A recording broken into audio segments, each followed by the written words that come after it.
Looney Farm Guy here with a new mod test for Farming Simulator 22, and this is for all platforms, PC, Mac, and console. I'm on PS5, and this is the Steyr 8150 by LS, designed 6.77 megabytes to download, 13 slots on console, and if you think this looks very familiar to you, you would not be wrong, because it is a modded version of the base game Steyr 8150 that you can find under small tractors. There it is. That's the base game 8150 by Giants.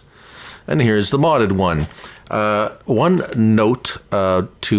difference to note is the horsepower rating now has an option for 180 horsepower, manual transmission, 168 liters of fuel, 25 miles per hour, and as stated, 13 slots. Now, you start with the base model here, as seen here. That is pretty much close to at least the base. Well, let's go through the options, shall we?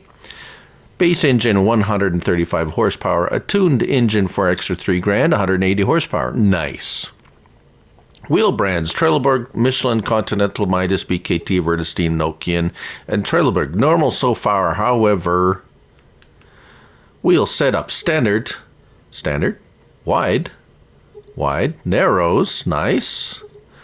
Rear narrow twin, which I have testing right now. I like it.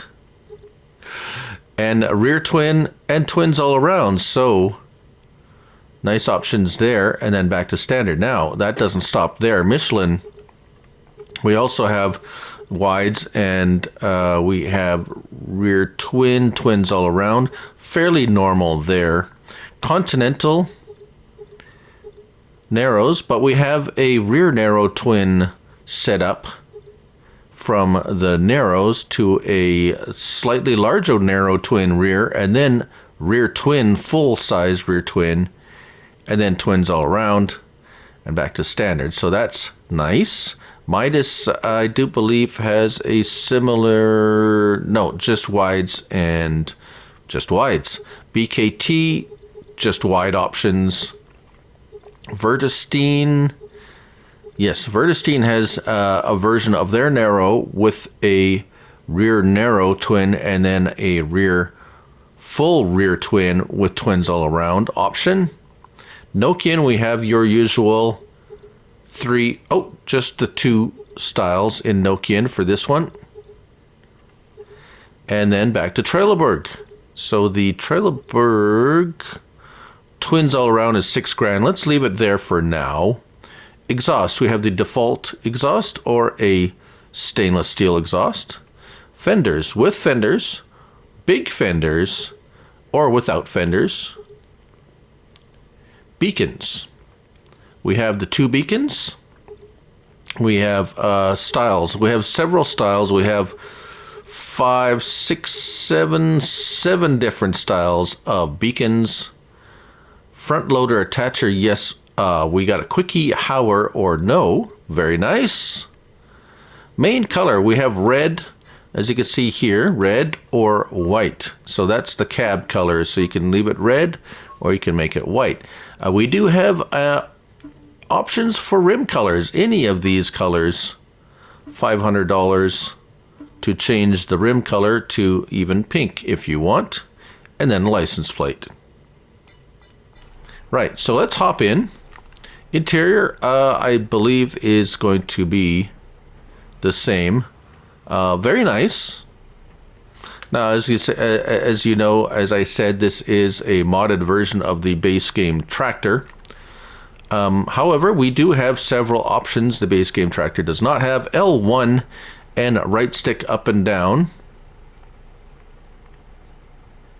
We'll open that little side window there.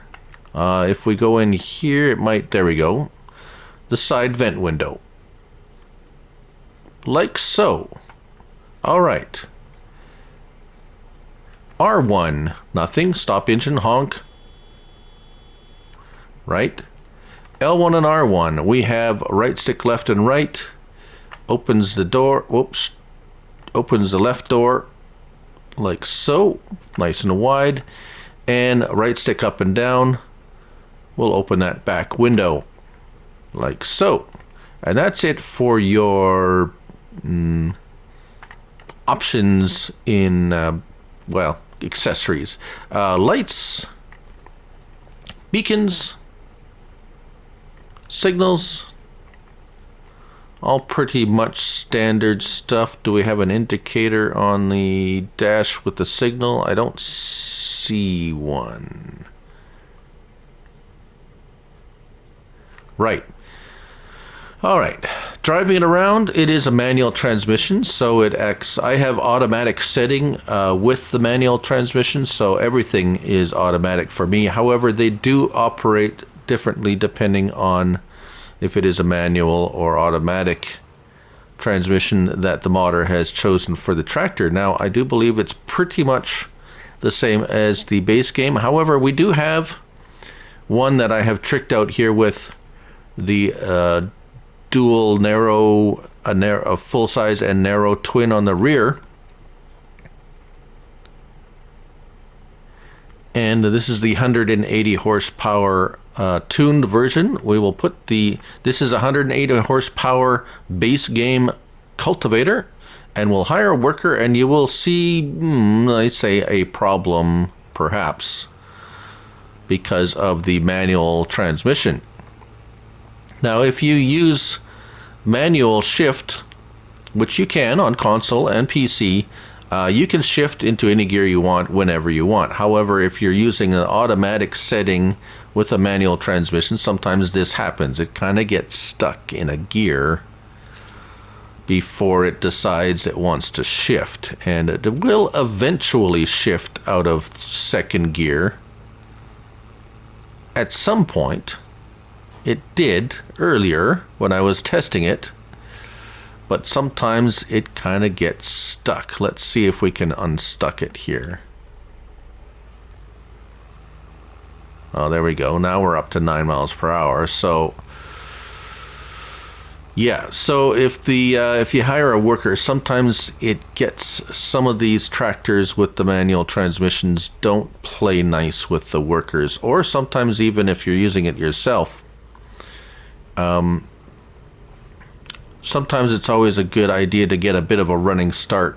Here we're going to start off, and okay, so you see it's in low 3, and then it's medium, so it's struggling to find a gear that it likes. There we go. Now it's settled into 4th gear, medium gear range, and we've hit the 9 miles per hour. So if I hire a worker here,